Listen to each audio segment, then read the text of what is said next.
नमस्कार प्रणाम भोजपुरिया भैया लोग और सब बताएं कैसे बानी रउआ सब है।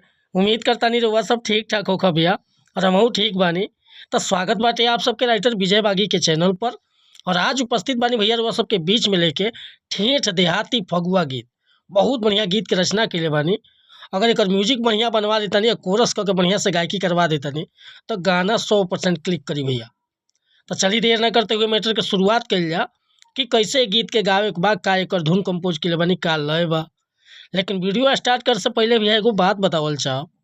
रउआ अगर नया सिंगर बानी आ सिंगिंग में इंटरेस्ट बा, अच्छा मैटर के तलाश में भटकतानी, बढ़िया गीत नहीं खे मिलत, सही तुकबंदी नहीं खे मिलत या आपके मन पसंद के मैटर नहीं खे मिलत, तो भैया अगर हमारा चैनल पर आ गई बानी तो सबसे पहले चैनल के सब्सक्राइब कर ली, बेल आइकन प्रेस कर ली, ताकि हर रोज रुआ के नया नया मैटर सुने के, देखे के और गावे के मिलत रही भैया।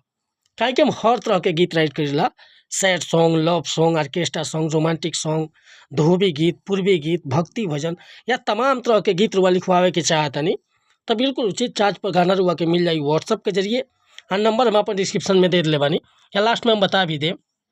देखिए आज के मैटर कैसे गाओगे बटे, एकदम ठीक देहाती बाटे शब्द कि होली में खियाव मलपुआ हो आ सुनो भगिनवा के फुआ हो। होली में खियाव मलपुआ हो आ सुनो भगिनवा के फुआ हो। सुनो भगिनवा के फुआ हो, सुनो भगिनवा के फुआ, रंगा लो गहिरे अपन कुआ हो, सुनो भगिनवा के फुआ हो। होली में खियाव मलपुआ हो, सुनो भगिनवा के फुआ हो। हे होली में खियाव मलपुआ हो, सुनो भगिनवा के फुआ हो। तो भैया हम नीचे से गोले बनी रउआ के ऊपर से उठा के गायकी करतनी आ म्यूजिक मतलब झलकुटन होके आ कोरस करवा देतनी तो गाना 100% क्लिक कर जाई भैया। अगर ये मीटर पसंद बा, फुल गीत लिखवावे के चाहतनी तो बेहिचक हमरा व्हाट्सअप नंबर पर संपर्क कर सकीले। व्हाट्सअप के नंबर बाटे 8874473128। कोनो प्रकार के मीटर लिखवाओ होखे, नया म्यूजिक बनवाओ होखे, बेहिचक रुआ संपर्क कर सकीले भैया। और वीडियो पसंद आए तो एगो लाइक करब, कमेंट करब।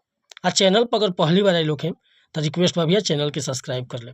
मिला तनी फिर से अगला वीडियो में, तब तक अनुमति चाहतनी। नमस्कार प्रणाम धन्यवाद भैया। जय हिंद, जय भारत, जय भोजपुरी समाज।